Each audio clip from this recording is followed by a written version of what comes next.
Radiant team ban.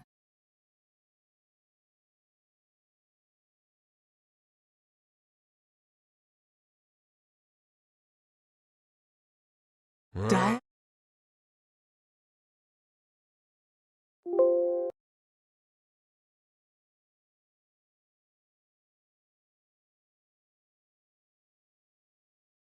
Radiant team pick.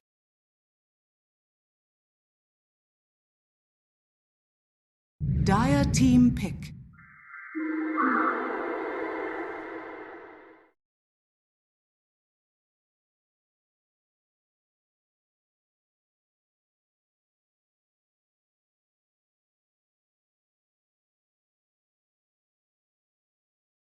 Ten seconds remaining.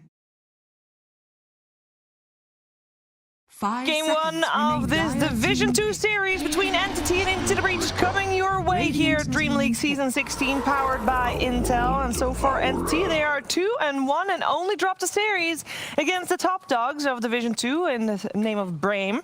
And Into the Breach, they are 1-2, but they have shown improvements, and we have seen them get better with every game they play. The question is, who will come out on top today? We're going to find out as we head into the draft of this one. I'm joined by T. I'm joined by Jenkins as well, and they're gonna talk drafty things to us. I'm curious to hear what you both are expecting or want to see even in this game. Never mind, I just want you to talk about the heroes on the screen. The joke where you talk about the heroes on the screen after it shows up and she's asking what's gonna happen. Yeah, so I actually really think they're gonna open with the IO. Oh, it's so good, man. Yeah, so first pick I from Entity. Thank you. It's somewhat expected, kinda. I say that with just because in Stormstormer, right? I think the value of teams when you have someone you have to ban for is always high. And Stormstormer, I think every single game he will play in his entire career, every person will just be like ban Invoker, right? Yeah, they are the team that will pick it first every time. Same thing goes for the Monkey King as one of Crystallis's best heroes. No, it's not one of it. It's Crystallis's best hero, period. And you do not want to see him play that so that bad as well. This is a very important present information. Why? I don't think I see Shad. Wait. On Into the Breach's lineup. Uh-oh. I see Nova.scl and comma. Yeah, and that's symmetrical. The symmetrical is that symmetrical? Oh, that's symmetrical. Yeah. Yes. He doesn't have ITB at the start. No, he doesn't. But he's in the same guild. That's a good point. Get that in there. But yeah, Nova is not Shad. Help! That's their highest rated guy. That is that's an important lad. Yeah. Radiant team back. Dire team things digress. Into the Breach need to really maybe the breath of fresh air. We could spin that narrative if you want. But anyway, Into the Breach, they are going to be entering this series with a stand-in. It might be just for game 1. We don't know. Shad could be returning. But anyways, Spiritbreaker OD, very strong combination, of course. I'd like to just see this as their 4 and off lane. It pairs really well. Yep, stunning frontlining man. You give OD a solid first couple of minutes in the lane because not many heroes can trade with a boots man who's running at you with bash. And then eventually, once OD picks up the Meteor Hammer and levels in his Q and his W, all of a sudden he can lane just fine on his own. And then that's when Spiritbreaker can roam. So I do feel like it's a really strong laning pair. Not necessarily because they pair together so well, but because OD wants to be left alone, can be left alone, and Spiritbreaker wants to roam, but they also can be paired together. Also can confirm from player cams that is symmetrical playing. That was the second camera we just saw. So it is only one standing Into the Breach we'll be playing with, which is the Who's that? Harry. That's Tanner. That's Tanner. LeBron. Radiant team pick. LeBron was making some sick plays on his support. Yeah. The dragging of the creep wave, the second creep wave, to meet the next one to counter the lane cutting, that needs to happen more. That's good stuff. Oh, okay. So Into the Breach opens second phase with a casual Ogre. Instant response of Beastmaster and Clockwork because it's very potent. And now I just see that draft, right? It's like IO Razor safe lane.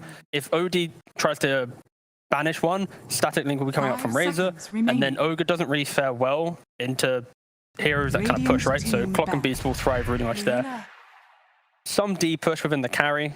We'll be able to play mid-game pretty well into Beastmaster. You just go Glaives and Aura as well in laning phase. And Luna into Clockwork. I know that's traditionally one of the harder matchups for Luna. More so when Clockwork used to pick up a 10 blade mail, just because you have that remaining. all of that damage that you can't deal with the blade 5 mail. It just, you're always going to remaining. get that reflected. But I feel like just in general, if you ever hook a Luna as Clockwork, she dies like almost any point in the game, or you're just wasting your ult on a Clockwork. It's also, the thing with Entity's lineup right now is they kind of need their lanes to go well because they don't transition from laning phase to killing heroes instantly, right? Like Beastmaster can team naturally take back. over parts of the map, but Razor needs to farm, you know, Falcon Blade, BKB type, like minute 16. Clockwork needs heroes to fight with him. Radiant team And Clockwork IO, they need the cores to play with. So Stormstormer right now, often a first phase pick for this team, now will have a later pick in the draft where he actually needs to re-unlock this team, be it through, again, good bans from Interbreach like a Quap, a Lesh, Park, like these type of heroes that can pivot from playing mid lane to either getting kills or also pressuring objectives, because into the breach, they don't really defend towers that well. Like their heroes are actually really bad at 5 moving seconds to a remaining. tier 1 and defending it unless they already have, hammer on OD and maybe, a phase boost or something on Spirit Breaker to be a little bit tankier. A Void Spirit, to me, is the one that's standing out as like the most obvious for the playmaker that Entity needs. It's also a hero to set up for the IR relocates as well. On the side lanes, you jump somebody with the Euls, you relocate in, easy kill. It's a playmaker to play with these supports who need somebody to go in. They banned Ember Spirit. That's a classic counter to Void Spirit. Maybe Storm as well works. Yeah, Storm would be very annoying. It's just a little. Well, you know what? You have a Razor, a carry, and a Beast side lane. Like Storm in a Tricore seems quite good. It's like this actually isn't so greedy that they can't pick a Storm. I think Razor into Luna often fares pretty well anyway, right? Because you can just get on top. You just BKB link her, exactly, and then yeah. You refresh BKB link her again. She gets very sad. Yeah, I think Storm would be good. It's a hero to fill the entire mana pool from IO as well, and obviously Storm is going to love that regen. Oh, and Interbreach do have last pick. So this could potentially be the Atlantic Timber game. No stuns, overwhelming tankiness. There are 3 strength heroes on this team. Yeah, I'm saying it. See, they even agree. They did the let's do this voice line. They turn off the stream, guys. 5 I know seconds remaining. Razor traditionally is okay against Timber because if you... Oh no, they have that one. Oh no.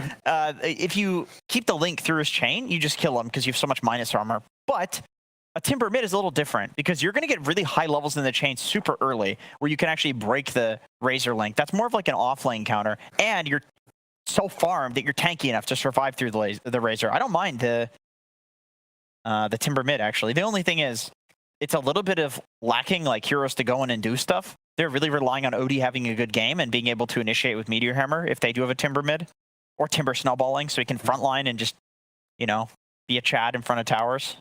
And like for Entity here, they need some like generic mid lane hero. So knowing Stormstormer, some Windrunner-esque style of hero or DP that will just play a casual mid lane and will have a nice team timing to play around, because Entity is a very skirmishing style team. Like they pick most likely Razor carry Beastmaster off lane. They don't need that mid to also be like, it can either be a Spirit-esque hero or just a hero that also hits a nice 20-minute timing and then play for like this mid game. Haha, we got you. Okay, sure. Batrider, yeah.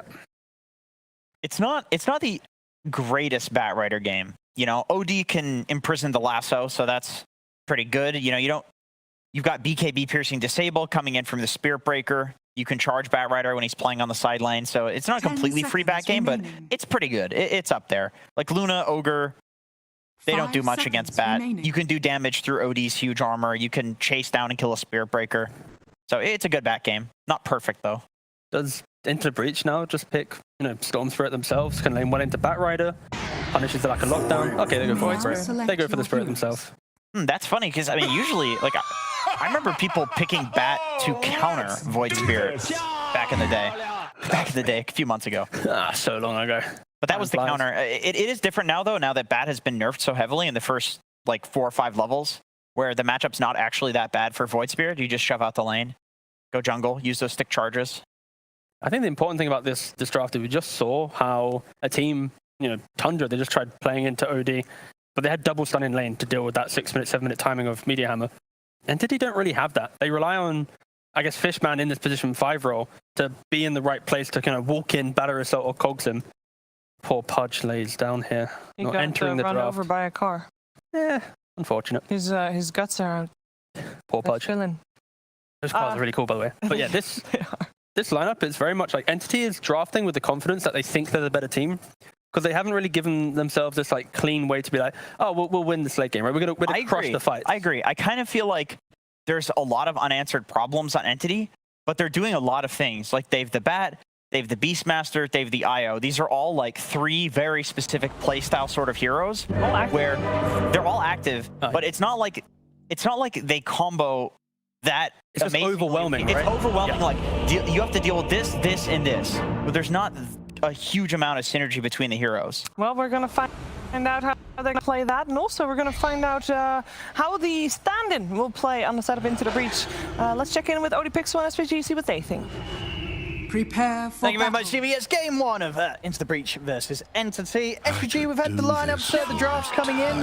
What's your initial reactions from these two drafts here? I think the Entity draft, there's a sort of a small amount of overlap that they need to think about in terms of if these 4 staffs or Lotus Orbs come out for Into the Breach especially, that's where I'm seeing the overlap come in, right? Because Bat hates playing against those items, Clock hates playing against those items, Beast doesn't like playing against those items, the Link gets reflected or 4-staffed out of it. So there's definitely some overlap and itemization that might hurt them down the stretch, but where their lineup excels is in terms of playing the map, right? Bat Rider punishes the lane shove really hard. The Beast, he has a pretty free game in terms of his board interactions, and there's not a lot of AoE or frontlining that's going to deal with him. And so these heroes can force Into the Breach off of jungle areas and set up plays with the Clock and Isle, being able to reload in, run the Razor in.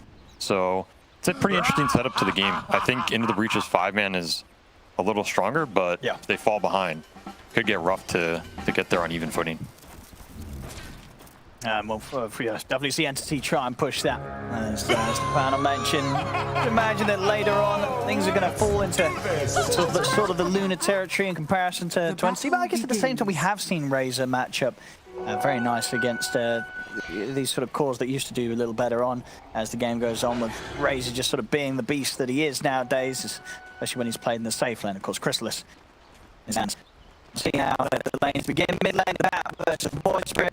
But yeah, overall, this Bat pick, it's not a game where the Bat's like, you see the Bat as GG, right? Because they do, as you say, they've got means to deal with it, they'll have items to do so as well. It's not like a free game for Storm. The Bat has some good timings in terms of just being able to run in if you can relapse on an OD or a Luna. There's no dispel, there's no save. He has to get a charge for it to get stopped, and that isn't the easiest thing to pull off. So I think he has a good game in that sense, but they get a counter on the lane in Void Spirit, which is a matchup a lot of Void Spirit players are very comfortable playing, and that's just not going to accelerate as fast as he normally would in a totally free matchup, right? I doubt he'll get a solo kill or anything like that. And again, it might just come down to those power runes later on. I always talk about these spear heroes and Bat Rider, these mobility mids in general. Whoever gets these power runes can really get a huge advantage for their team in terms of it opens up your side lane gank ability potential, it opens up the solo kill potential in the mid lane. So I think that's something really to look at. And that's where the Spear Breaker or this Clock are 2 great heroes in contesting those runes. They can turn the mid matchups. Because these days it's really hard to just gank mid. There's too many runes, too many resources. People are usually too high HP. Void Spirit's gonna have stick charges, so it's unlikely someone gets super low mid and you just charge in or hook and gank them. But where you can turn that matchup is in terms of the rune control. Even those back bounty runes, we saw a little bit yesterday. You steal those up, that's where you can affect the resource exchange and kind of set up your mid for success in this game. And of course, as you mentioned, some of the heroes that can make the move to the bottom lane. Symmetrical will always have the answer to Chrysalis starting to get that link going. When sort of those heroes make the move towards mid, are there going to be some lanes where there will be vulnerabilities? Like, how safe will the Razor be down here when sort of Clock tries to make the move to look over towards those runes? I think he's pretty safe until this hammer comes out, which is a long way off. Unless he's strictly in a 1v2 for a while, right? Which generally you're almost never want to leave your safe lane or 1v2 too early in the game. And this mid rotation for Clock is, again, it's not interacting with his Void Spirit that well, so it's more of like a rune play. Specific timings when the breaker's off the lane too. And those are also his timings where, let's say the breaker leaves the lane, he can go in with this Razor, as we're seeing here. And if you're ever in these 2-on-1 isolation scenarios, that's where Clock thrives. And you have to be careful with this hero on the side. So he might just prefer to play the lane, you know, screw the runes. I don't care. Let my back at the runes. I'm gonna kill the lane. I mean, yeah, if they can keep this up, of course, it's not going to be nice for the Spirit Breaker to play around with. While the safe lane of Into the Breach, of course, they're going to struggle much more to really find kill opportunities. IO constantly having the backup here for the Beastmaster. Yeah, and I hate playing Ogre versus IO lanes. It just feels miserable. What, your damage is just wasted, or? Yeah, I mean, Ogre's a hero that's designed to bully the early waves to gain an advantage and then use his cheap nukes to snowball that regen resource to gain leverage for your carry. But how do you do that versus IO? He's just sitting there regenning up. He doesn't care if you burn his regen because he just gets extra value out of it. And as we're seeing here, you're just going to lose the trades over long term. And massively, yeah. It's rough. I mean, he tries to lead up with an Ignite. They just don't care at all. Yep. That Ignite, especially on the early levels, is going to do nothing against this duo. They're more than happy to fight through it. As we saw, they're charging at them, forcing Into the Breach back underneath their tower. And I don't think this lane really gets better for the Luna over time either. Like I said, they don't really have a way to deal with these boars too well, so Beastmaster's already level 3. This is his first level 2 board timing. Once he gets to level 5, it's going to be hard for Luna to stay on this lane. You just run her down. Yeah. I mean, what's stopping them, right? So it's a great start here for Toby and Katami. Now, this is one way you can salvage this. You get these boar kills, but unfortunately with the deny there, it's not that easy. No. But if you ever get those boar kills, then you get the level advantage. Then you can kind of rack up the aggressive potential.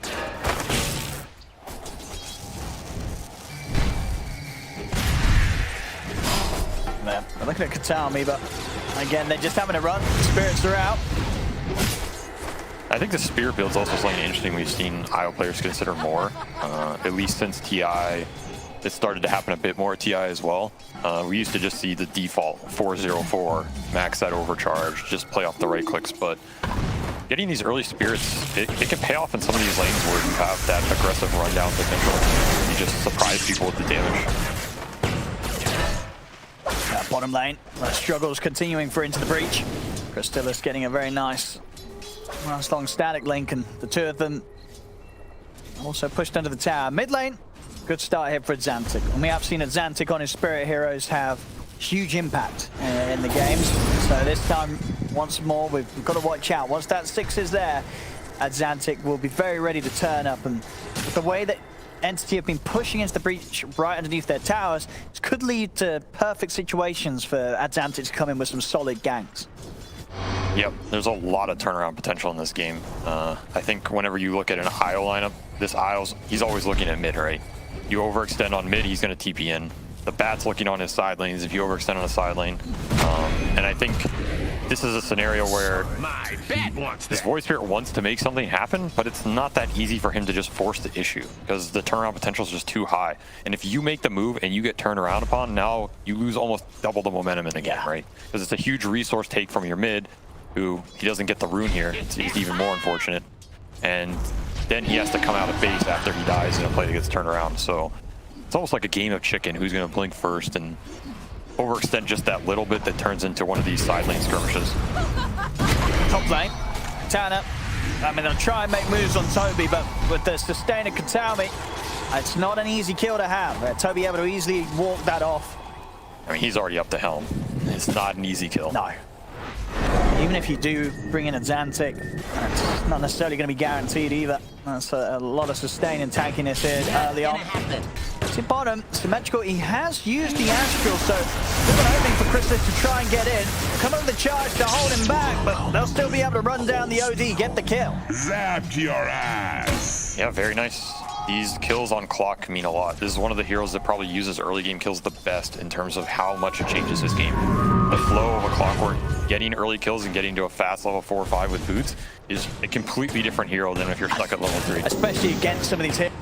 Tana not having fun in this lane. Fishman is completely handling Tana. I mean, we saw Tana look for something up the top lane. It's because it feels like he just can't really play bottom. This clock has made this lane now unplayable, especially with the kills coming in for him. Yeah, I mean, he's feeling really good. I would just keep killing this lane, right? I mean, until this OD gets the hammer, there isn't that much turnaround potential. And Clock is one of the better heroes at interacting with this OD hammer in general for most of the game. I mean, you go up and hammer a tower, you're just giving him the easiest hook shot of his life. Yeah, he's going to be straight on top of you. Especially when you want to be using that Astral offensively to set up the combo. It leaves you no sort of defensive measures if Fishman gets on top of you.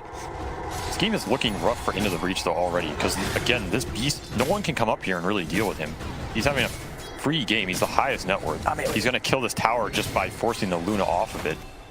What's sort of the plan from Azanti? You know, what's Azanti going to be looking towards as a spirit to turn things around? This is a good attempt here with a Meteor. Come crashing down, but there's going to be LeBron to fall and nothing quite to back up that attempted turnaround by Symmetrical. I had Samtix leading him with an invis.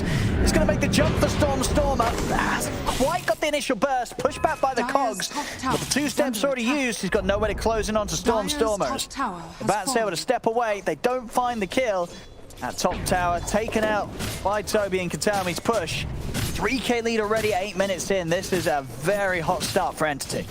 Yep, bottom lane went their way with the early Clockwork kills, so he's snowballing. Top was just utter destruction. I think that lane, unless you win it on the level 1, which didn't happen, it's a brain dead lane for Beast. Yeah. It's just, he's gonna get his helm, he's gonna get his level 3 boards, so they have to either bring a bunch of heroes to contest and kick this beast out of their jungle, which is a huge committal, or he's just going to continually apply the pressure. So it looks like they're going to try and kick him out. Yeah, they'll get the eye out. Now we'll see Toby use the movement speed buff to head away from this one. Now coming in with the charge. Can they bring him down? Xantic, what's he got? He's got a step, but no point at yet in the Remnant, so they won't have the control, and they know it. With the amount of time they've spent chasing Toby, there's going to be backup coming in up top. I mean, it's just 4 heroes contesting 1, right, on a far jungle camp. There's a lot of space on the map. Yeah, Fishman able to come in and block him off. And Xantic is trying for Fishman, but he hasn't got the control or the damage alone, especially to fight through the sustain that Katami's going to be able to provide as an eye out. Yeah, 4 heroes from Into the Breach, spending a lot of time there, nothing to be found. Yeah, there's not even much to gain out of this entire contest, right? Beast is happy to have 4 heroes watch his HOD run away. I mean, you know, he's just giving his team the entire vision, the entire map to play. His Razor's free farming, his Bat's free farming, basically up to the bots at exactly 10 minutes. Clock's level 5. They're getting everything they want. This Isle's already 6, he has Relo up. So this bottom lane isn't even that safe for OD, right? Because this Clockwork can solo set up on him with a Relo in, and he doesn't have a way to get out of that. So he doesn't want to play too aggressive on this bottom lane, which, as we see, this bottom tier 1 is full HP.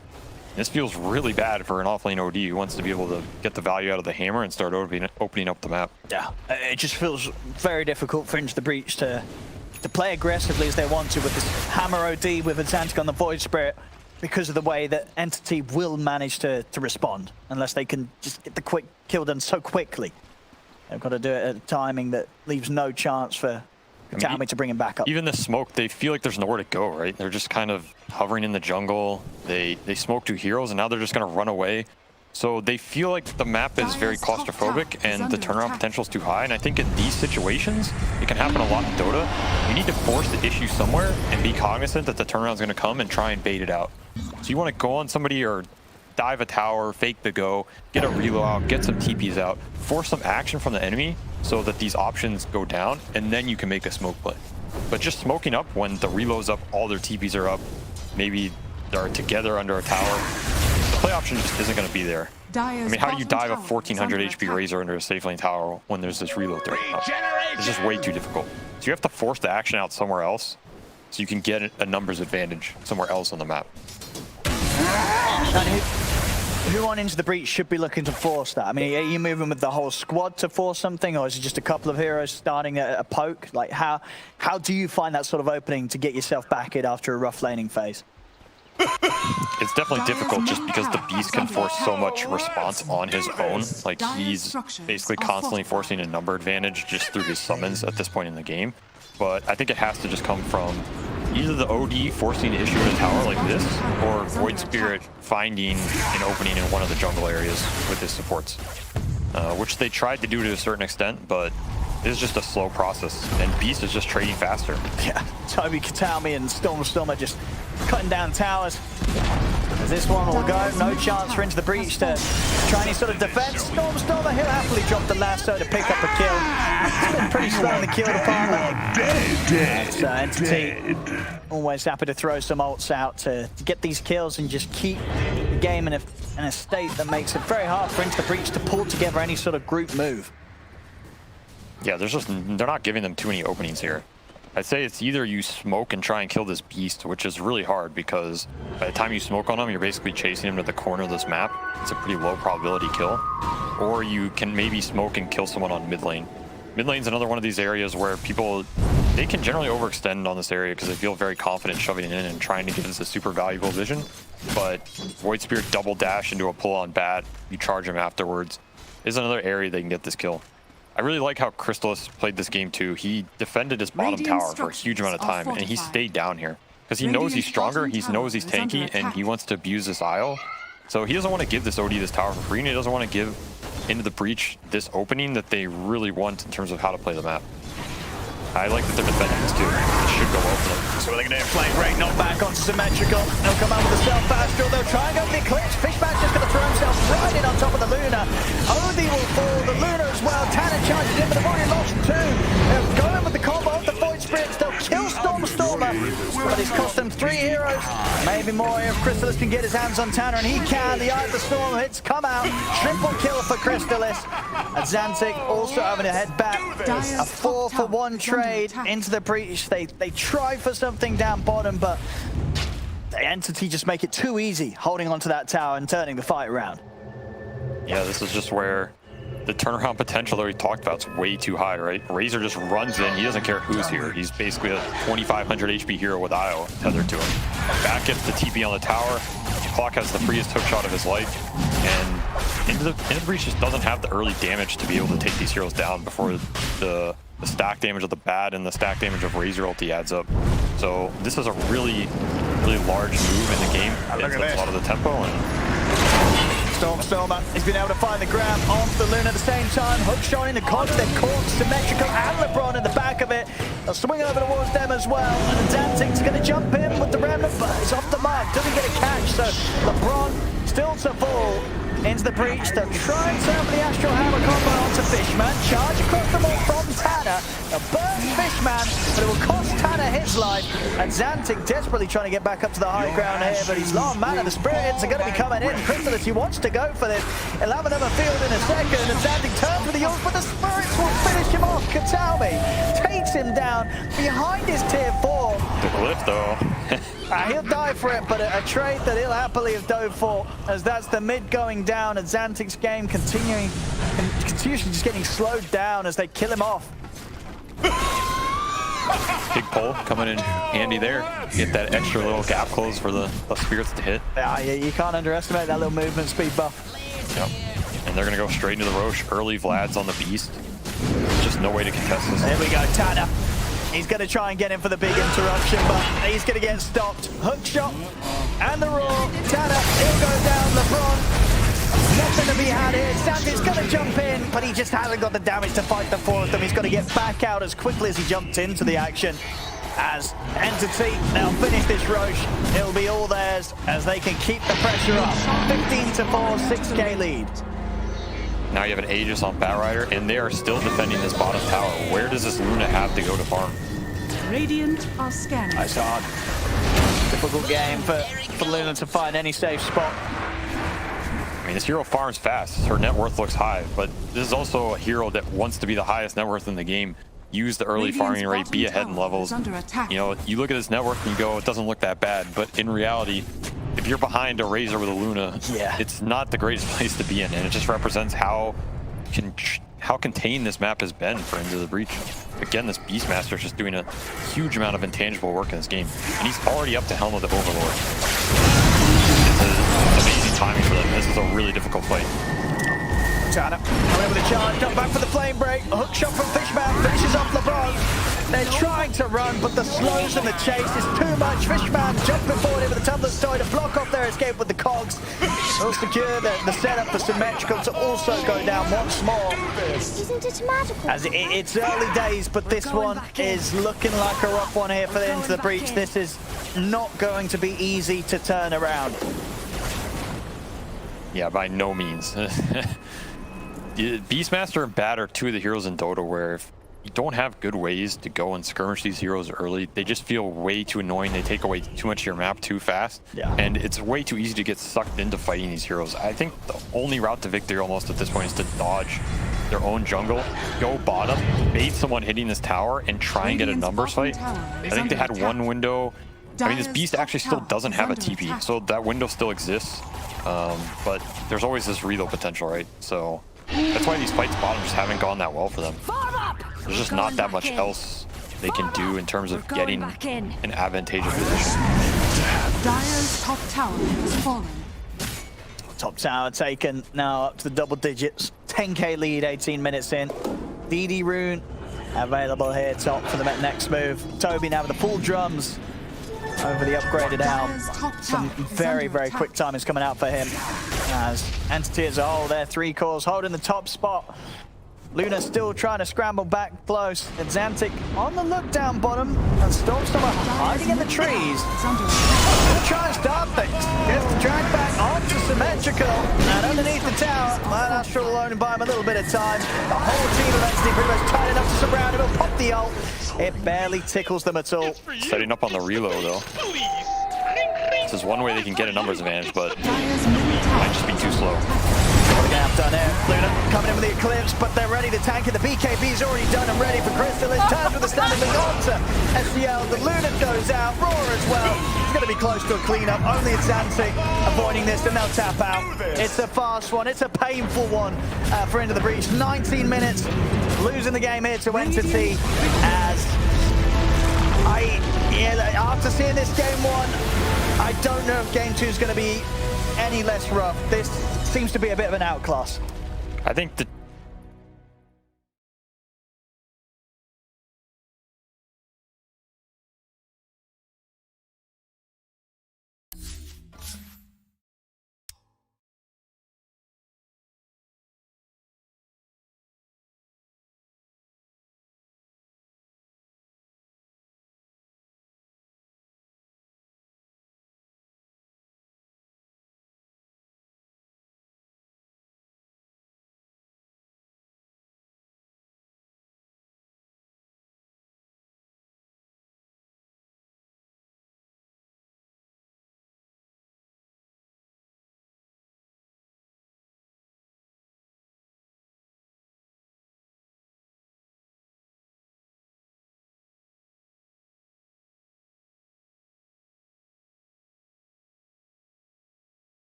I could do this for Radiant's team back.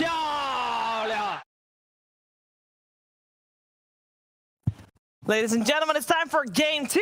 Entity into the breach, Division 2 Dire of team Dream back. League Season 16. And we're powered by Intel. First game was taken within Radiant 20 team minutes back. by Entity. The question is, can Dire Into the team Breach ban. force Radiant out team pick. a third game Dire to the team- series? Dire team I'm here with Tigov and Radiant Jenkins, team and I promise you, they're the experts on the panel. We just got some energy, Shiva. We get to watch some lower division in European Dota. Can Inter Breach bounce back? We just got an abundance of wow. Oh, okay. We're in the draft. We can take a look at what's coming our way with Can I have that this flashy custom? and see who's 10 getting what. seconds We have remaining. Entity on the Radiant side once more, Dire side for Into the Breach, first pick for Entity, and IO 5 seconds once remaining. again. Into the Breach gets their hands on it, and I thought it worked out really well. Previous game setting that high tempo. I will start by saying with this draft, it's nothing about like who gets what meta or whatever. It's more, I just want to see Into the Breach with lanes that are strong enough to take a fight, you know? Like maybe Radiant team if back. they're more defensive in nature, they can react accordingly. That would be pretty cool. But I don't want to see them try and play this like super high school skirmishing type stuff because again, they have a stand-in. It looked a little bit rough. Huh, and Entity go with the Terrorblade, which is kind of a Razor 10 counter in the seconds sense that remaining. Razor needs to get in there with like BKB refresher and honestly 5 relatively low seconds armor. That's why he remaining. builds an AC against a hero like TB. You have to get in there, and TB's just the single best hero in the game if you run in and man fight him, especially with the Wisp. So it's interesting that they first phase picked that. I'd love to see this opening from Entity enable the IO to play that 4-0 with an offlaner. I don't want to say like the IO TB lane, you know? Yeah, I love the way they I would played it agree. before. Have it like Dire IO Beast, team IO back. Slardar, IO anything really. Legion. And try and, yeah, exactly. Just try and take the fight in the offlane and then pick up a position 5 that has a bit of wave clear, Let's see. like a Those tree or something. those Radiant cores team don't seem back. the greatest with a Terrorblade. Maybe. Let's see. What do we got here? Night Stalker seems IO Night Stalker. Well, then again, you're probably going to be going against a Razor safe lane. So we need like a melee beefy boy to own with 10 IO that seconds is remaining. decent against Razor. Yeah, those are rare. The thing is, Interbreach has last pick, right? So they 5 will be seconds flexing this remaining. between the Nyx Razor offlane to the Razor also in safe lane. Dire That's team true. It's very back. much Entity right now entering the second phase with a double pick, which will most likely be, you know, some carry +5 situation, giving Storm a later pick in the draft once again. Oh, wait, ignore me. I didn't mean carry, I meant offlane plus support pick. I like that Nyx 10 Assassin is seconds remaining. making its way back into drafts because I feel like this always happens where 5 Nyx seconds gets remaining. largely ignored in Dota, and then the meta entirely shifts, and you know all of a sudden we're seeing IOs, Razors, first phase, Weaver, of course, is in every single game, first phase ban. Like the meta has entirely shifted since TI. You Um, love me. I can't hear that. I can't continue. Does the Spirit Breaker? I Yeah, they do. Yeah, they do. They hear all the voice lines. You love me. Spirit Breaker as well, speaking of something T-Governor loves, also changed since TI. And No, so again. with the meta shifting like this, I feel like a hero like Nyx Assassin that counters like 2/3 of the heroes in the game will always find a place. There's going to be Radiant something that he's team good back. against. Great with the Dire Razor team too. back. Plenty of lockdown for Razor to get in there and do his damage. Yeah, into the breach, because of course the IO's on me 4, they're banning out the best 5s that enable relocate. You know, Bane, of course, with Nightmare and Grip, locking down 2, Clockwork with Flare for Vision, Hookshot, Cogs. Like, there's so many good ways for these supports. So very much respecting what Fishman can 10 provide in the 5 seconds role remaining. to unlock IO to have this free kind of like early game 5 seconds Run at you. remaining. style. Mm-hmm. One more ban though. Dire I still team think. pick. Oh, they banned Beastmaster. Okay, yeah. They had, yeah. I feel like they had to ban out the XD. Beastmaster. XD indeed. And removing some of that vision that Entity would be able to provide for themselves. I'd love just a casual Grimstroke here from Into the Breach. Like, Nyx Grimstroke, very strong, gives you wave clear. Razor 10 Grimstroke's honestly really good It's too. really good, yeah. You also then get the, if the game's hard enough, the eventual Ags for the Terrorblade. 5 You can seconds get off the remaining. IO type of thing. And also, it doesn't like disjoint your draft. Like, when Into the Breach in the last game, they picked Ogre in this position. Mm-hmm. It's so, like, face value for what it does. Like, I'm going to try and win the safe lane. That when you bring IO +1 to the lane, all that heal does nothing. Ogre has no place in the game. So I'd rather this be a more open style of 5 position that provides something for all portions of the game. And that's why they picked Snapfire.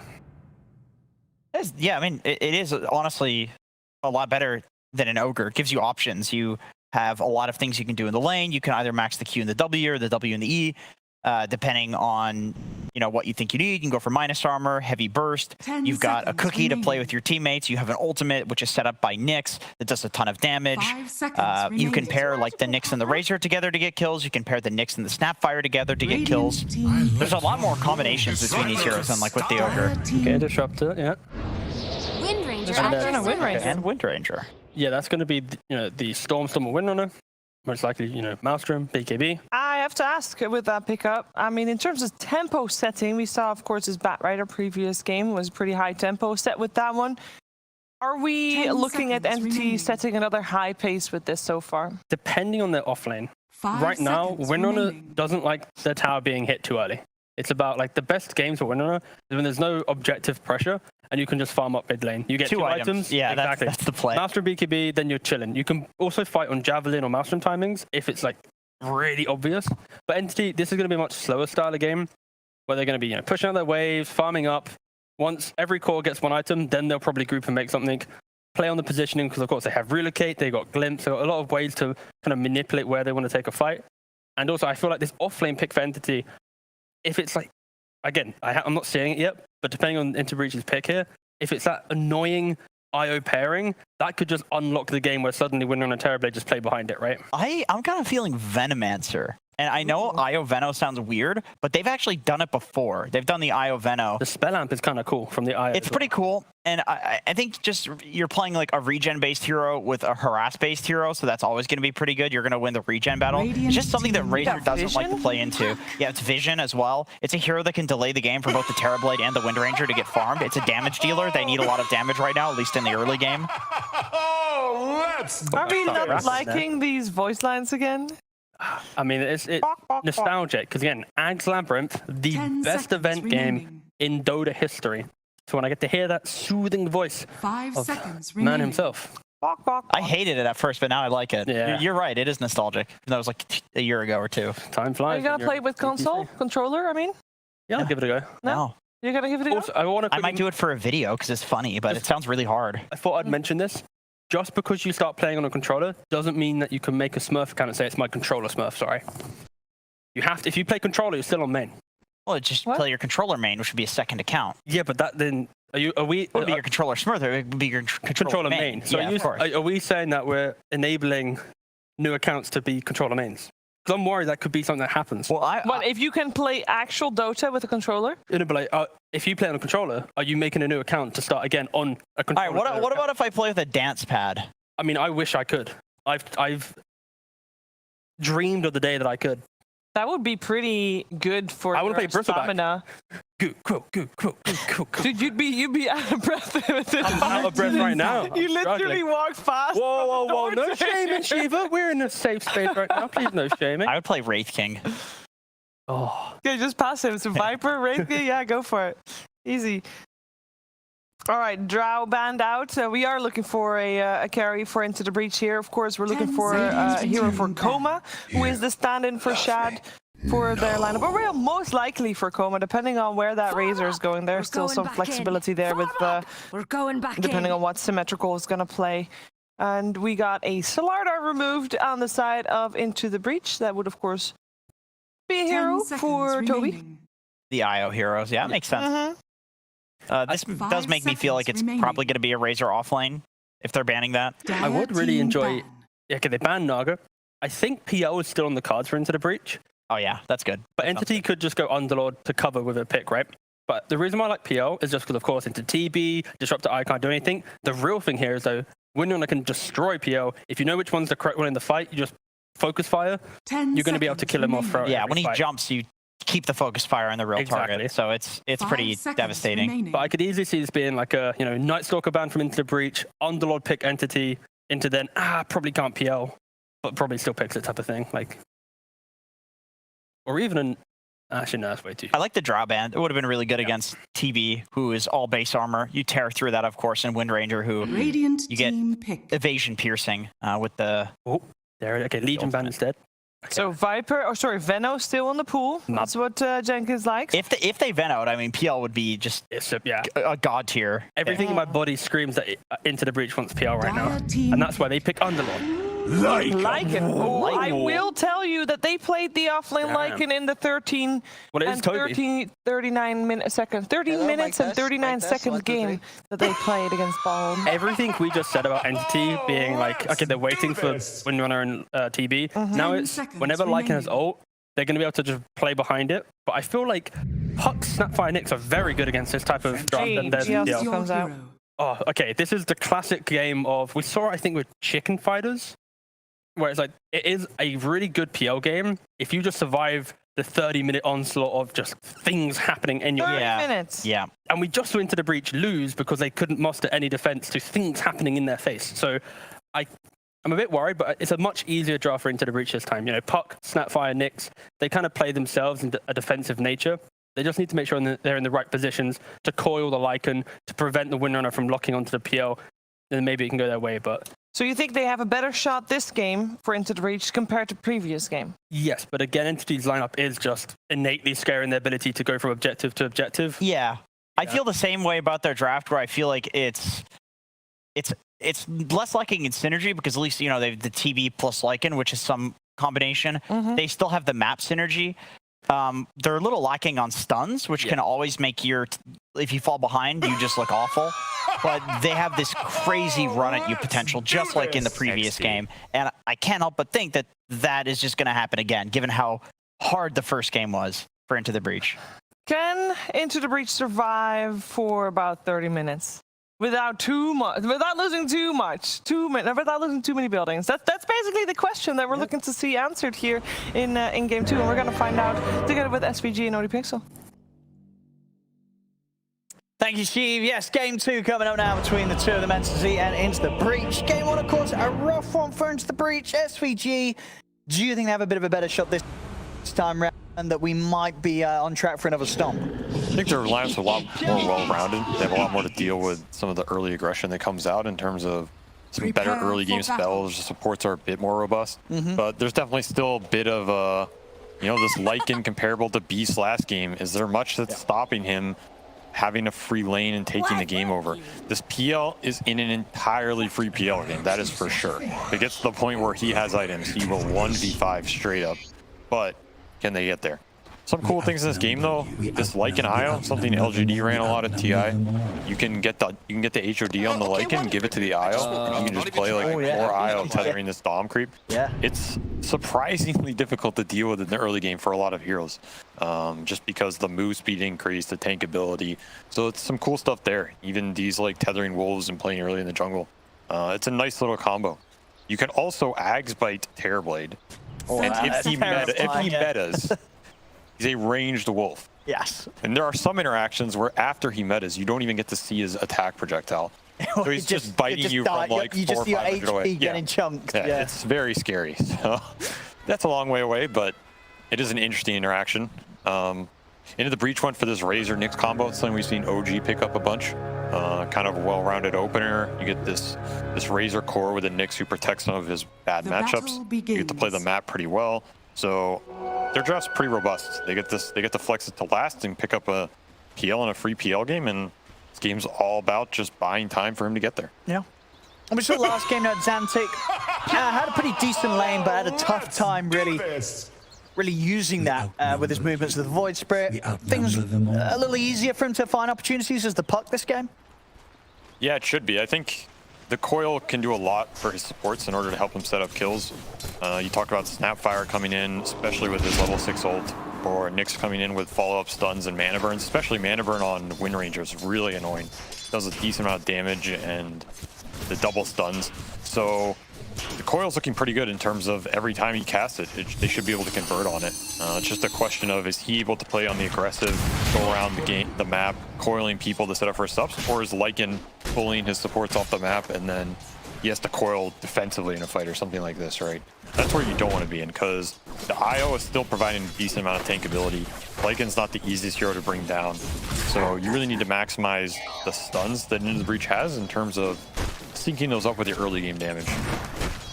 I mean, we saw last game in the laning stage into the Breach's safe lane, struggling to really do damage through the IO +1 lane that the Entity had. Is that the same case here, or is there more offensive ability with the Snapfire PL in the lane this time? No, I don't think they're going to fare much better in terms of shutting the Lycan down. I think it's just about getting your PL free farm. Make sure his CS is as high as possible. You can get a bunch of pulls off, deny the IO pulls, swing the XP advantage. That would be really nice. We see them both fighting over the small camp. And I think right now, Dire's doing a pretty decent job of controlling those pulls. So I would like to just see them ramp it up and try and get an XP advantage. Maybe at some point, if your PL's ahead of the Lycan, you can go in for some all-in kill. But you're not gonna chip or wear this hero down, right? He has built-in innate regen. He has the IO regen. The IO's building regen. Just a bit too much to chip.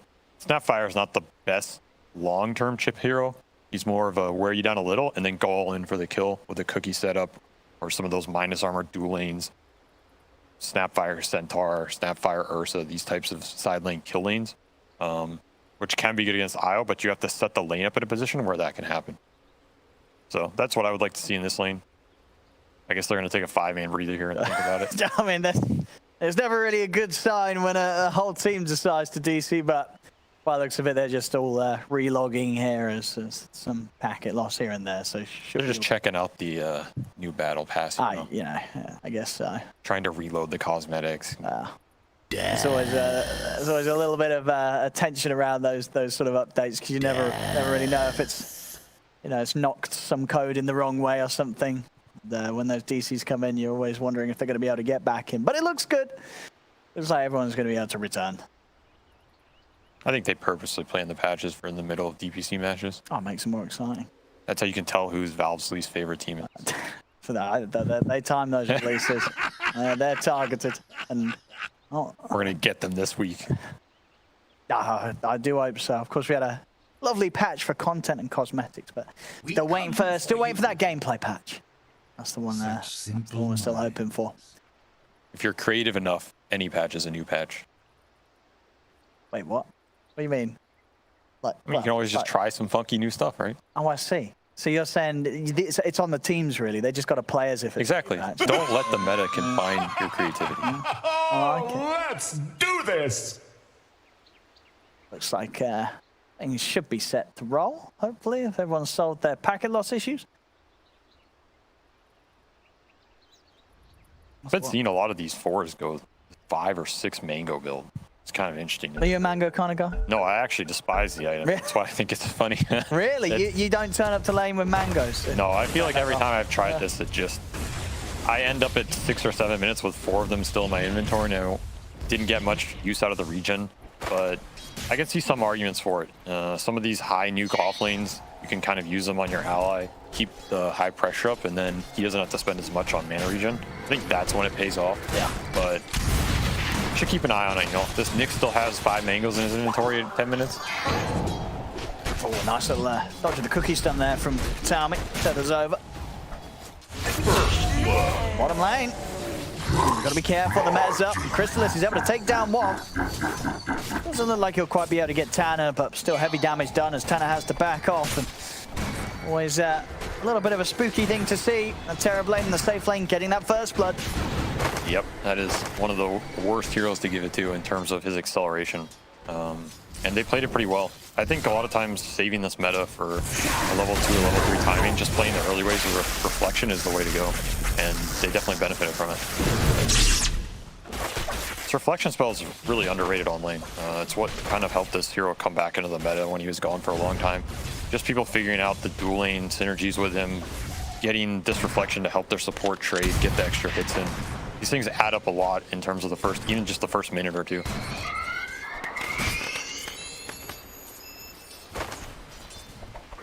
Top lane. CS still even here between the two of them at the bottom. Going for Fishman. Again, and the reflection out. The Thunderstrike hits onto Tanner. Tanner, he will survive through it. Burning through quite a bit of regen, at least will have to if he wants to stay down in this lane. Fishman as well, also salving up. He's got Sage's Mask. Should allow him to build up the mana for another round of Thunderstrike. Yeah, Disruptor wishes he had some of those mangoes, but he does. they're expensive. They definitely drain your net worth. So if you're looking to get to a fast boots, it's a trade-off, right? How much do you put in this early regen and consumability in terms of getting to an item that's actually going to pay off for the rest of the game?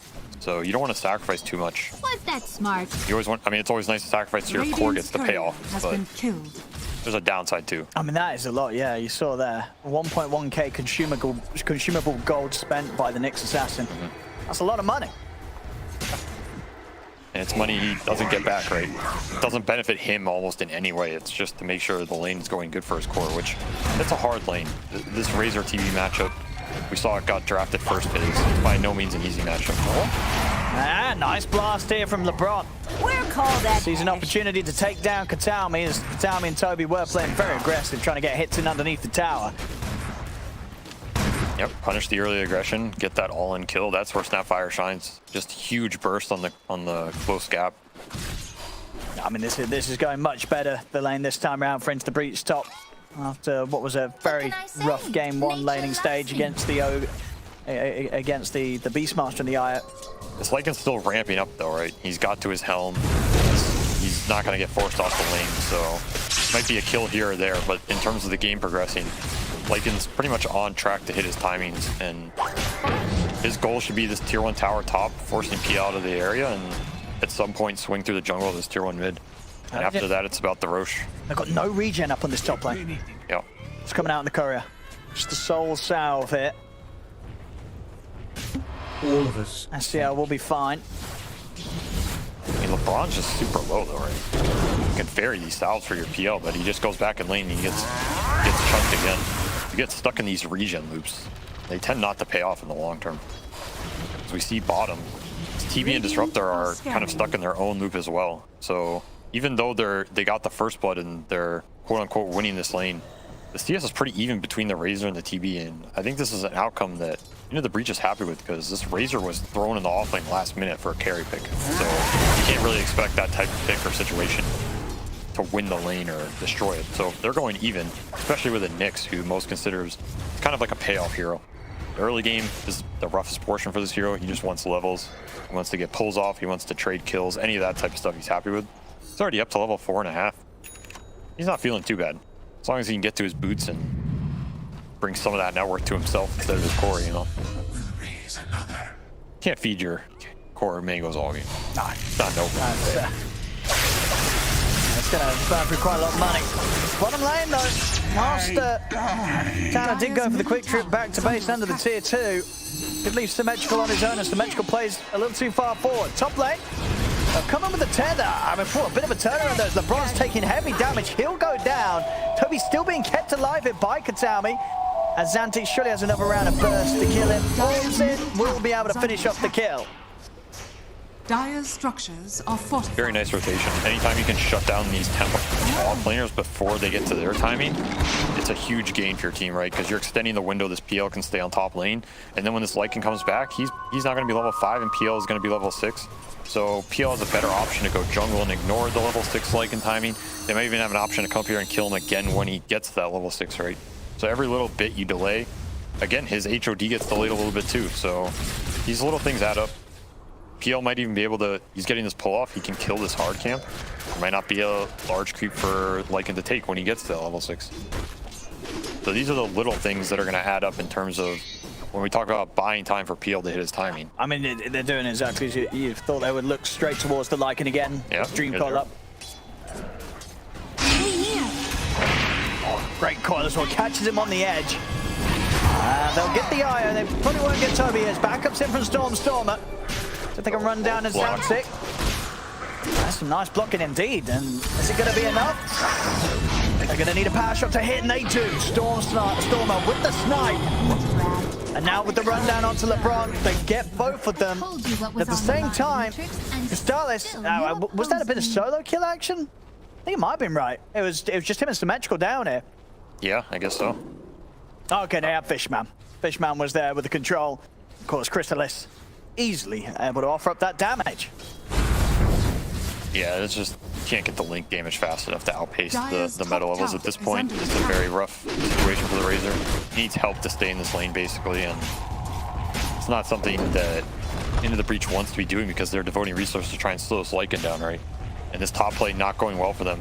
Super unfortunate too. They get the IO kill, but is this IO kill helping them get to their win condition? Not really. This IO doesn't really care about his game or his early levels or anything like that. He just cares about his Lycan getting strong, because the Lycan's going to be able to give that back to him, right? If he gets the tower open, he gets to the enemy jungle, he gets to the mid tower, the Roshan. This IO will catch up pretty fast in this game if all of that happens, and that's what's important. So he doesn't mind dying for that kill, especially if the Wind Ranger gets to counter gank, get a kill on the puck, they get the tower after it. It's like best case scenario. Is under attack. I think they had the right idea with that move. It just needs to be a little faster, a little crisper, and I think you focus the Lycan down. Because again, I don't think the IO kill really pays off that much. Under attack. Now we're looking at 40 seconds for the next Lycan ult. You chip this mid tower down. Middle tower Maybe you don't even need Lycan ult. Just they don't have a way to deal with these early summons, and we're seeing this IO tether to the Dom creep. This is a pretty nice timing. Not a lot's going to deal with this early in the game. Is under attack. It's like having a fourth core, you know. This early time. That's not easy for Into the Breach to find too. It's over around the rune and Xantic. He's going to have to drop the Dream Coil, and we'll manage to take out Fishman with that one. So over towards the mid, they'll look towards Toby, but the Plasma Field won't quite catch on. The Haste Runes are the ready. Tanner will be able to step up and take that. Won't be able to offer more damage onto the Lycan though. Toby will be able to back off, and with Storm and Katami still in the neighborhood, it's a tricky fight for Into the Breach to get in upon, especially with Dream Coil already used. Yeah, you definitely don't want to end up in some dragged out engagement here, especially with the glimpses, but these types of defenses are extremely important because it's buying time. PL is getting to clear out his entire jungle. Lycan didn't really get to use an ult there. It was an awkward timing. So these little support kills, they're really worth it for Into the Breach. And they don't mind bringing heroes to defend this tower because, again, as long as PL's farming, falling behind in a little net worth elsewhere isn't the biggest deal. So you can devote the extra resources, make sure this tower stays up longer, and get you to the window that you need.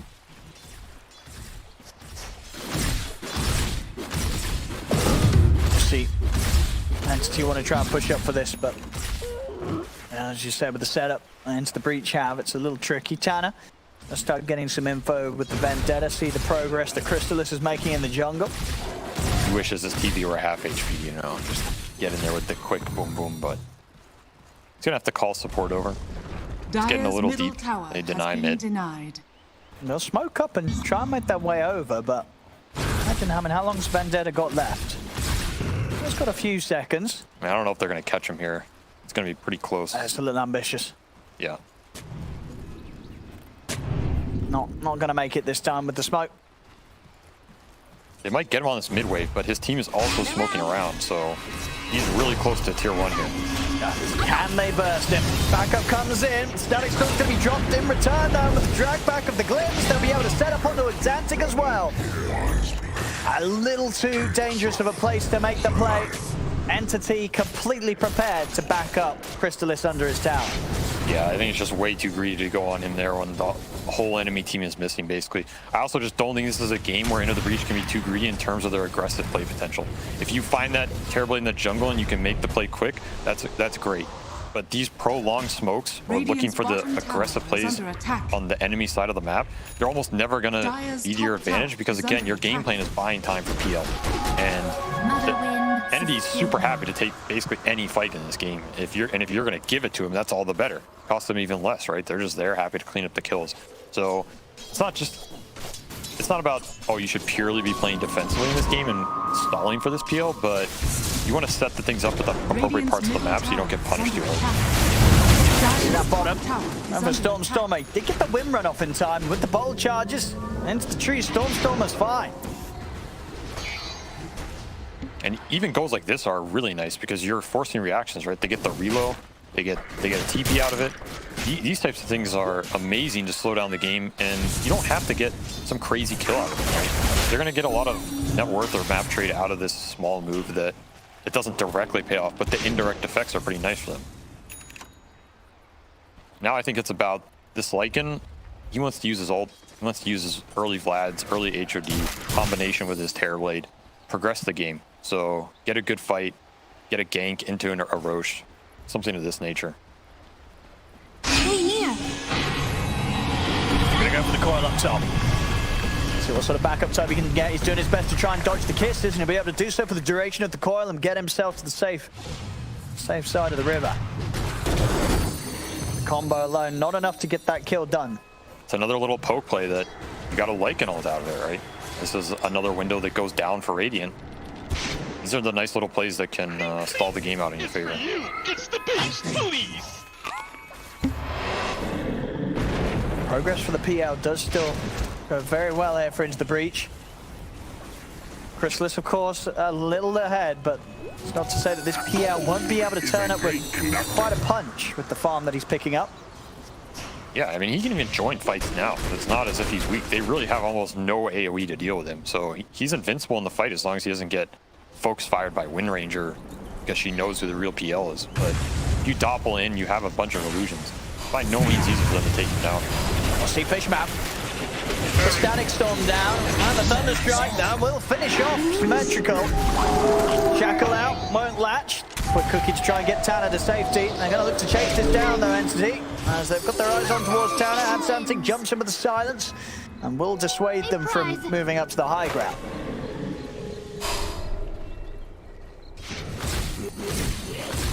Yeah, not the most optimal trade, but probably acceptable in my opinion. As long as you keep getting the lanes in, making Radiant have to go back and reset the map, it's going to be annoying for them. I accept this offering. Like, PL got top in the entire wave during that duration, so now this Lycan has to TP back up there and deal with this lane. Where, you know, you'd rather be killing enemy heroes or Roshan than killing creeps at this point. But this is his HOT timing. That's a big timing. They get the golem. Everybody's super tanky. They should be able to take down Stormer here. They can. Katami tries to get him with the mech, but of course too much damage for a Wind Ranger to deal with.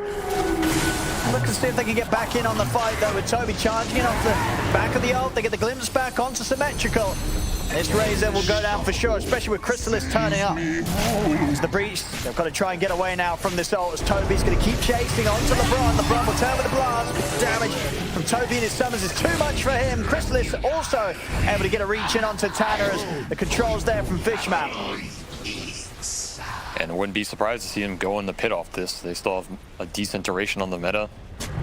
The Helm of the Overlord timing is really strong here. Again, I think pretty much what you're hoping for with this item in most games is you get it by that 15 to 60 minute mark. That's like the icing on the cake, you know. It's almost uncontestable. That's the strength of this item. So, really good fight for them. Really good window for them to get it. Maybe didn't start off ideal, but the end result is they're progressing the game how they want.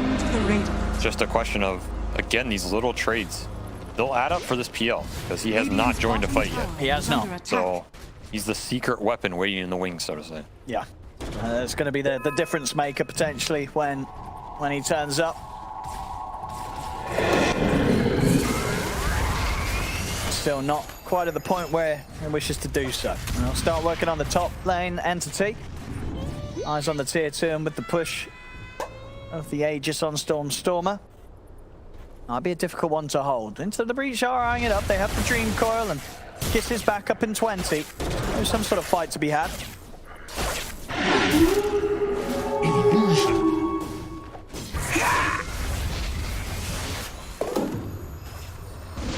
Being very careful into the Breach. Tanner. We'll find him though. Fishman with another catch here to continue to keep Into the Breach at a state where they're not really able to deal with the push head on. PL got an illusion rune though, and that's what's clearing bottom right now. It's pretty nice for him. Puck's clearing top. This is where enemies line up. What's their catch? There's no way they're catching this puck on one of the side lanes. PL's, they have to like smoke through some other heroes that are likely blocking it. So you keep getting these side lanes in, you're gonna trade net worth. And we've seen Entity hasn't gone up by that much. It takes a lot of their heroes to force these objectives. Radiant's Into the Breach is probably happy to trade some tier 2 damage to get some time on both their cores. So Entity really wants to get more out of this window just because they have such a strong timing in terms of the Helm of the Overlord. They have a mech on the Isle, which is another really strong early game timing window. They're going to try and fight through the backdoor protection on this tower. I mean, they won't really have the damage, I don't think, to do so. This tower's not going down unless there's creeps around. Yeah, I mean, they're just getting stalled out right now. See Symmetrical. He's in position to maybe start something. He will get caught out by the shackle. Glimpse as well. He'll have to put the BKB. One hit from Toby will do it. There it is. Comes in with the crit. Symmetrical goes down. Overestimating his ability to start things on the front there. As that BKB won't help him at all against this Lycan. Nobody can deal with this Lycan. He pretty much has to get coiled and somehow die in the coil, but he's 2,500 HP. He's not going down easily, and they'll get a tier 2 for their efforts, which means they get this outpost, shrink the map control, and you can play for your next meta timing if you want to try and use it. He has Scotty already, so high ground's not out of the realm of possibilities here. Some kisses come out as Fishman did try and catch Tanner, but the kisses straight away in return take him down, and Tanner will be kept safe. I mean, so now, yeah, for the PL now, with the Manta and the Diffusal, yeah, okay, they're going to smoke him and get him in. And is this required? Is it pretty urgent now at this state for Into the Breach to fight with their PL? Can he sort of AFK farm any longer, or he's got to now start staying on the active? I mean, if Radiant lets you farm, I think it's a route. Okay. I think he can fight, though. I think he's pretty strong. Middle tower is under attack. You just need some stuns with him. I mean, even here, that's like 2 seconds, right?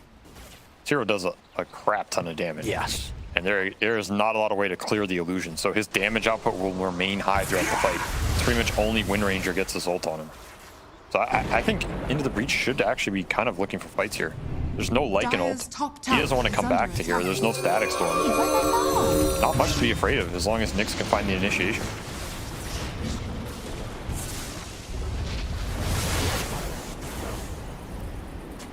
I still got a minute left on this Aegis. Stormer. He's going to run down LeBron. Down, no good. We'll be able to get a grab of this, and I have got that top lane pushing in, so Toby can look to try and finish off this tier 2 tower if he wants to. Looks like still cautious of Into the Breach being able to turn up and defend. Definitely respecting the power that this PL has, STL. Also going for Skadi next himself. It's going to take him a bit of time. Crystalis, and he's ready to join the forces up top. Xantic in the trees. See if he wants to set something up here. He's on his own though, so won't be an attempt to stop this push. Dire's top tower has fallen. He's got the glimpse. He's more than fine. Phase shift. Yeah, you're not catching him this game. No. Unless he sort of walks straight into a Static Storm. I mean, I think Entity is just, they're a bit stuck on the map right now. They probably don't feel like they're getting too out-farmed, but in reality, it's a pretty static map state, and if you look at the way the heroes are going to scale, I'm not sure it benefits them that much. This Lycan one for the drums, he's going to eventually get to AC, but how much of these items' net worth is actually going to matter if PL runs in and you can't focus him down? And by no means are the other heroes that easy to deal with either. Nyx is great going late game, the Puck is playing versus no stuns, so I think they need to find a way to close out some of this map and start gaining an advantage instead of letting this net worth kind of remain too static. Yeah. And that's going to be harder to do now. That's a great snipe from Tanner. I mean, he just took out Stormer's BKB from the game for 2 minutes. Yeah, that's definitely nice. I would like to see them abuse this wolf vision a bit more. I think one of the strengths of this hero is you can send these 2 wolves all over the map. You can block ancients with them. You can be super annoying. You'll get vision on his PL at some point. And when you get the vision on him, then you can set up this 2 or 3 man smoke gank, Disruptor, Wind Ranger, Disruptor plus an IO reload, something like this. And he can actually die farming these aggressive Radiant camps, or even if you want to smoke into your triangle, you're strong enough to do it at a lot of the points in this game. It's just a matter of you getting the vision so you can preemptively know where he's going to go. Because if you chase his PL around the map, you're never going to catch him. If you chase his Puck around the map, it's pretty rare you're going to catch him. But I think that's one of the strengths of Lycan is people are going to dodge your Lycan in most games because nobody wants to fight the wolf at your door, right? But he can scout you with these wolves. And so when you split up, the wolves are your tool to gain that advantage back. Preemptively decide where they're going to go and set up for it.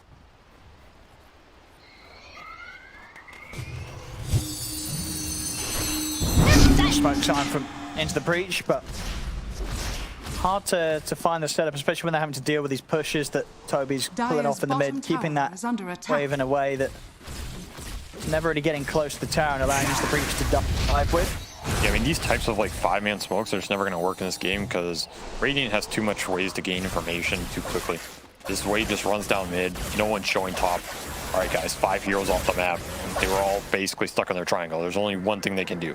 Either they're sitting there or they're smoking out onto us. And in these types of games, you can generally feel which it is. And you kind of feel the flow of the game, you feel the tempo. All right, they're probably smoking on us. You go sit behind your tier 1 for a minute, smoke wears off, your lanes go in, this Nyx feels bad. He doesn't want to just run into the huge clump either, right? He's just going to get static stormed. Under attack. His impact's pretty minimal. So fortified. name of the game is split them up, and the name of the game for entity is I guess they're waiting for the next Aegis to go high ground. And would you say necessary approach here from Chrysalis this game, going back for the Mjolnir to deal with the PL? Is that what he's queued up? Yeah. Interesting. I think the butterfly is this hero's best timing versus PL. I'm glad to see that, just in terms of the evasion. I think Mjolnir, it helps, but it's not going to stop PL from doing PL things. You can throw it on someone, he can choose not to target them. The extra lightning procs are nice, but they're not the end-all be-all. I think you need a larger net worth lead for these things to really add up. But I do think he's hitting a nice timing here, and it's not the easiest to bring down at the moment. So we'll find he can get going here. Chrysalis is going to start by focusing down symmetrical. Scardy's slow, there's no escape for him. We'll see the attempted fight back in for the PL. As STL's ready to charge in, they get the good stun set up onto Chrysalis, but the shackle's out. They've caught the PL. Stormstormer able to find him there. A bit of the side, they do end up losing Toby and Fishman, but Stormstormer's going to be in with the further cleanup. He takes out LeBron. There was a buyback as well used there by Symmetrical, but no chance to get back into the fight. So not quite the fight they were looking for into the breach there, as PL does get dealt with this time. Yeah, just a bit too over anxious in terms of he thinks he's invincible, but if you're 1v3, there's a very nice shackle too. His team was focusing his Lycan on the back end. This fight started out pretty well for them in terms of they get a free disruptor, and this Lycan kind of got trapped on the back, separated from his team. I think you just have to chill there, regroup with your team, make sure the backline's safe, and then re-engage together, because this Razor buyback's pretty expensive. And the second this Razor gets hit by Scotty terribly, he's out of the fight. He's not doing anything. That's the sacrifice you make. So you kind of also have to be aware of that on this Phantom Lancer in terms of, yeah, you're a beast, you can 1v5 the game, but nobody can really 1v5 the game if the rest of your team is dead. Yeah. So he's really good at focusing and killing the other heroes in this game. And if they die fast, they have to get the buybacks forced. PL kind of needs to skirt that line between playing aggressive enough that his team's protected and also not overextending to where he still needs the stuns and the control to come out. It's going to be a quick Roche. A very, very quick Roche into the breach. No chance of getting involved on that one. Aegis and Shard going the way of Stormstormer. Interesting they put it on the Wind Ranger. I don't think it's a bad choice, but I think there's some argument to be made to put it on Terrorblade so he can siege. That's Anting. He's going to try and fight back. It jumps into the corner of the backline, so they've lost Tana. Symmetrical with the BKB, able to steal a decent amount of damage here from Crystallis, but Toby's just running him down. Stormstormer back in. Looking for the focus fire onto SDL, but SDL with the illusions up, ready to chase down Stormstormer, and PL will bring him down the once. Kiss is coming in from the side. Can Entity get back in on this one? With BKB, Stormstormer should be able to make it away. Blinks up. He's out of there. Well, so much for the Aegis. I mean, they pretty much only have to trade a Nyx buyback for that timing. That's really good for them. This Terrorblade's still going to be really bad, but there's not much you can do about it at this point unless you just win a straight up 5v5 and wipe them, which that happens. That's the win condition for Into the Breach, but you're really happy to take these trades and again keep slowing the game down. This PL isn't really getting weaker at any point until a long way from now, so getting that Aegis off the board is really nice. The full AC on Toby now. Crystallis has got the Mjolnir. See how much of a difference that does make in the 5v5s. I do think they had enough sustain in terms of the IO and this Vlad's that you put the Aegis on the TB. Maybe you don't even need to put the Aegis on him, but you can go high ground and let this TB siege, I think. I don't think the poke is that insane yet when he has this butterfly timing. I could just be horribly wrong. Maybe their judgment's better, but I think that type of fight would have worked out a bit better than something that's this chaotic Wind Ranger gets caught like in the enemy triangle. She's super separated. Your TV's your powerhouse right now. Your Lycan and Wind Ranger are there to help him deal with some of the annoying supports or, you know, this puck on the side. Maybe you stun him. But you want to take the fight in a way where you make them deal with your Terrorblade, because he's a beast right now. The PL can't really just man up on him into the Butterfly and Mjolnir. He has Lycan buffs. He has an AC buff. He has this Helm of the Overlord Blizzard buff. PL, he's going to go for Fishman, but he's straight into the Static Storm. See Christmas is able to focus down this PL. He's having a good shot at it, but the stun comes out from Tana. So for them forgetting it, but the Shackle and the power shots in. They bring down the PL. Christmas ready to charge up to the high ground to look for more. Shot of the Wind Ranger blown back both LeBron and Zantic. Toby's continuing to focus down and push back the puck. Stars has found his target onto LeBron. A good heal as well up from the Sunder. As he's back up into fighting shape, and with the rundown of Stormstormer onto Symmetrical. Entity, they'll take out 3. They'll lose their 2 supports, but the core still stands strong. It's a long time as well without them. No buyback available on either SCL or Symmetrical here for the defense.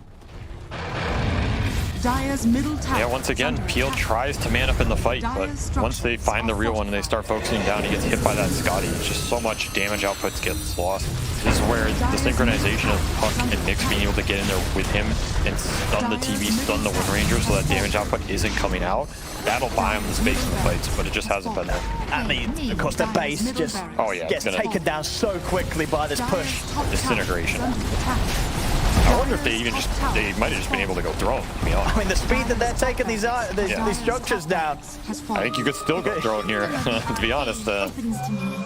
They know the Razor has no buy and the Nyx has no buy, right? So they actually got both the heroes without buyback down for probably was game, but they're probably very confident just waiting for meta, taking one last fight. Yeah. They're going to be feeling pretty safe after the outcome of that one. I mean, they know, yeah. As long as they do catch the PL, if the PL's out of the fight, the fight's over for Into the Breach. Yeah, and something about how these fights go down is who is killing them if it's not PL? Yeah. Is Razor or Puck killing any of their cores at this point? No, right? So as long as ND places a ball, they play around their Terrorblade, they abuse the Lycan auras, the IO regen, the EHP amp. They don't really have to be afraid of anything in the fights. Just play around your Terrorblade's damage, and then once PL commits, use a little of your AoE, maybe some spirit hits him, you get the reflection right. You'll find him eventually. Good to see the ult come out here from Toby.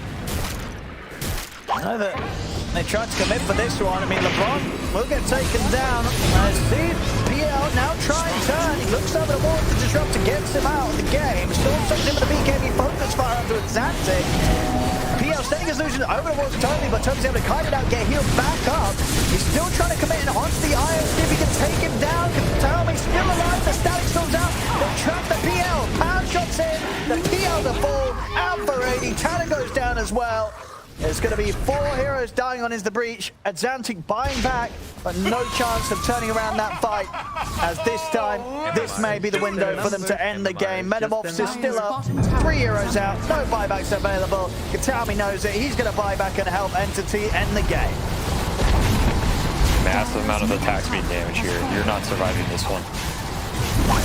Just too many buffs on this Terrorblade. He hits way too hard, and he hit his butterfly timing.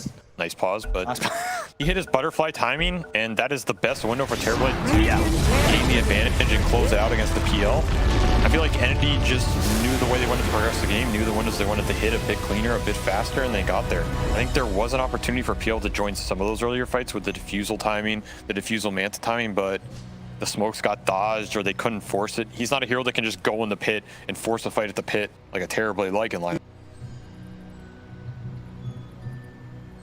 Yes. Right. So if you can't find the smokes, you can't find the windows. It's going to be way harder for him to use his advantage than we saw the Terrorblade being able to use it. Sure. And especially